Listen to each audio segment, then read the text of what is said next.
मैं रेखा शर्मा, हिंदी की अध्यापिका। आज अपन कारक का टॉपिक लेते हैं। सबसे पहले कारक। तो कारक किसे कहते हैं? तो क्रिया के साथ जिसका सीधा संबंध होता है उसे कारक कहते हैं। अब क्रिया के साथ सीधा संबंध कैसे होता है? क्रिया के साथ में संज्ञा का भी हो सकता है, सर्वनाम का भी हो सकता है, तो उसको अपन कारक कहते हैं। यहाँ क्रिया के साथ कारकों का संबंध अपन कैसे जानेंगे? इस प्रकार जानेंगे। जैसे हिंदी के अंदर कारक 8 होते हैं। अब देखो, उसको विभक्ति भी होती है, कारक में विभक्ति भी होती है। प्रथमा विभक्ति, द्वितीया, तृतीया, चतुर्थी, पंचमी, षष्ठी, सप्तमी, संबोधन। अब देखना, विभक्ति प्रथमा होती है तो वो कारक कर्ता होता है, उसका चिन्ह होता है ने। अब द्वितीय विभक्ति होती है तो उसका कारक कर्म होता है, उसका चिन्ह होता है को। तृतीय विभक्ति के अंदर करण कारक होता है और इसका चिन्ह होता है से के द्वारा। चतुर्थी विभक्ति में अपन बात करें तो संप्रदान कारक होगा और उसका चिन्ह होगा के लिए या को। अगर पंचमी विभक्ति की बात करें तो अपादान कारक होता है और उसका चिन्ह होता है से अलग होने के लिए। किसी भी चीज से अलग होना होता है उसमें अपादान कारक होता है। फिर उसके बाद अपन षष्ठी विभक्ति की बात करें तो षष्ठी विभक्ति का संबंध कारक से साथ होता है। का, के, का, की, के, रा, री, रे, ये इसके चिन्ह होते हैं। अब सप्तमी विभक्ति अधिकरण कारक में होगा और इसका चिन्ह क्या होगा? में और पर होगा। ऐसे ही अपन संबोधन की बात करें तो संबोधन का कारक संबोधन ही होता है, उसके चिन्ह होते हैं ए और अरे, ये होते हैं। ऐसे हिंदी के अंदर 8 कारक होते हैं और 7 विभक्ति होती है, एक संबोधन होता है। अब देखिए, अपन कर्ता कारक की सर्वप्रथम बात करें तो कर्ता कारक में क्या होता है?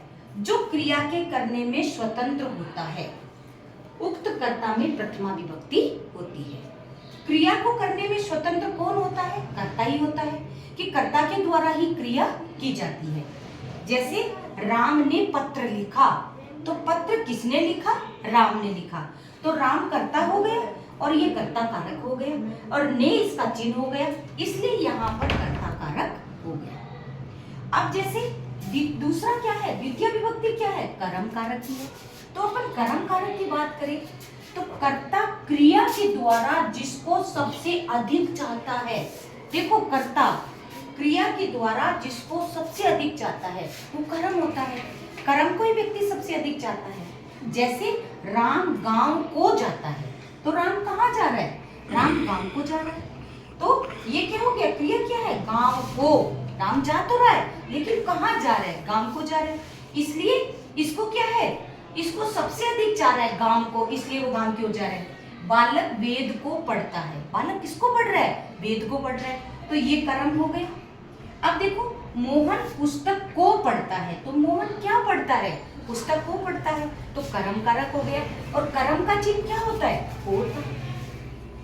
अब अपन तीसरे कारक की बात करें तो करण कारक होता है।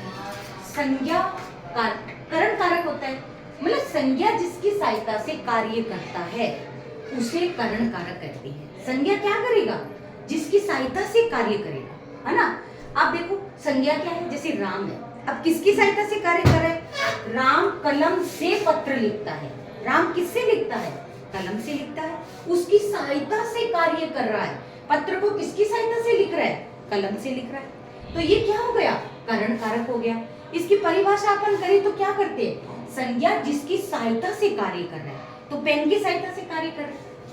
अब अपन चौथे कारक की बात करें तो संप्रदान कारक। अब देखो, इसमें क्या होता है कि वाक्य में प्रयुक्त कर्ता जिसके लिए कोई क्रिया, उस संप्रदान कार्य करते हैं। कोई क्रिया करे, वाक्य में प्रयुक्त करता है जिसके लिए कोई क्रिया कार्य करती है, वो संप्रदान कारक होता है। जैसे पुत्र को धन दिया, किसके लिए कार्य किया जा रहा है? पुत्र के लिए, तो पुत्र को क्या दिया जा रहा है? धन दिया जा रहा है ना। तो पुत्र को धन दिया। अब देखो, संप्रदान कारक का आप चिन्ह देखना, के लिए या को, तो पुत्र के लिए धन या पुत्र को धन दिया, तो इसमें कौन सा कारक आ जाएगा? संप्रदान कारक आ जाएगा। ऐसे ही अपन बात करें पांचवें कारक की तो अपादान कारक। अपादान कारक में क्या होता है कि संज्ञा के जिस रूप से किसी एक वस्तु का और उसका होना पाया जाए उसे अपादान कारक कहते हैं। अलग होना पाया जाए उसका क्या किया जाए बेटा, किसी वस्तु का अलग हो जाना वो अपादान कारक कहलाता है।